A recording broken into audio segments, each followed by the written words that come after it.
I'd like to start by asking you all to go to your happy place, please. Yes, your happy place. I know you've got one, even if it's fake. Okay, so comfortable? Good. Now I'd like you to mentally answer the following questions. Is there any strip lighting in your happy place?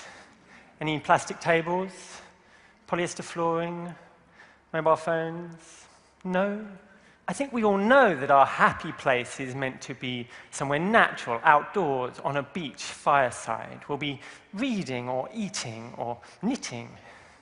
And we're surrounded by natural light and organic elements. Natural things make us happy. And happiness is a great motivator. We strive for happiness. Perhaps that's why we're always redesigning everything in the hope that our solutions might feel more natural. So let's start there, with the idea that good design should feel natural. Your phone is not very natural. And you probably think you're addicted to your phone, but you're really not. We're not addicted to devices. We're addicted to the information that flows through them. I wonder how long you would be happy in your happy place without any information from the outside world. I'm interested in how we access that information, how we experience it. We're moving from a time of static information held in books and libraries and bus stops through a period of digital information towards a period of fluid information where your children will expect to be able to access anything, anywhere, at any time, from quantum physics to medieval viticulture, from gender theory to tomorrow's weather. Just like switching on a light bulb. Imagine that. Humans also like simple tools. Your phone is not a very simple tool. A fork is a simple tool. And we don't like them made of plastic. In the same way, I don't really like my phone very much. It's not how I want to experience information. I think there are better solutions than a world mediated by screens. I don't hate screens, but I don't feel, and I don't think any of us feel that good about how much time we spend slouched over them. Fortunately, the big tech companies seem to agree. They're actually heavily invested in touch and speech and gesture, and also in sensors, things that can turn dumb objects like cups and imbue them with the magic of the internet, potentially turning this digital cloud into something we might touch and move. The parents in crisis over screen time need physical digital toys teaching their kids to read, as well as family-safe app stores. And I think actually that's already really happening. Reality is richer than screens. For example, I love books. For me, they are time machines, atoms and molecules bound in space from the moment of their creation to the moment of my experience. But frankly, the content's identical on my phone. So what makes this a richer experience than a screen? I mean, scientifically.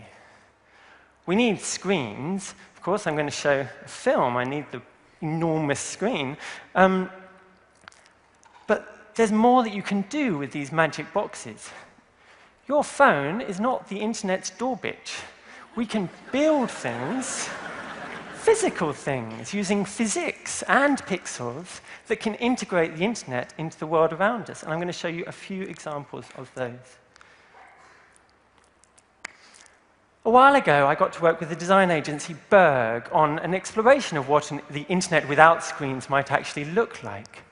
And they showed us a range of ways that light can work with simple sensors and physical objects to really bring the internet to life, to make it tangible, like this wonderfully mechanical YouTube player. And this was an inspiration to me. Next, I worked with the Japanese agency AQ on a research project into mental health. We wanted to create an object that could capture the subjective data around mood swings that's so essential to diagnosis. This object captures your touch, so you might press it very hard if you're angry or stroke it if you're calm. It's like a digital emoji stick. And then you might revisit those moments later and add context to them online.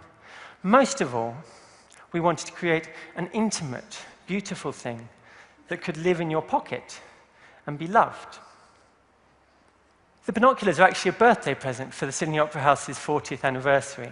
Our friends at Tellart in Boston brought over a pair of street binoculars, the kind you might find on the Empire State Building, and they fitted them with 360-degree views of other iconic World Heritage sites using Street View.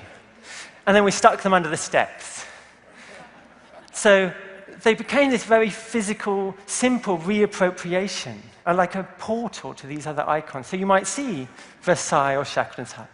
Basically, it's virtual reality circa 1955. In our office, we use hacky sacks to exchange URLs. This is incredibly simple. It's like your Opal card. We basically put a website on the little chip in here, and then you do this, and bosh, the website appears on your phone. It's about 10 cents. Tree Hugger is a project that we're working on with Grumpy Sailor and Finch here in Sydney. And I'm very excited about what might happen when you pull the phones apart and you put the bits into trees. And that my children might have an opportunity to visit an enchanted forest, guided by a magic wand, where they could talk to digital fairies and ask them questions and be asked questions in return. As you can see, we're at the cardboard stage with this one. But I'm very excited by the possibility of getting kids back outside without screens, but with all the powerful magic of the internet at their fingertips. And we hope to have something like this working by the end of the year. So let's recap. Humans like natural solutions. Humans love information.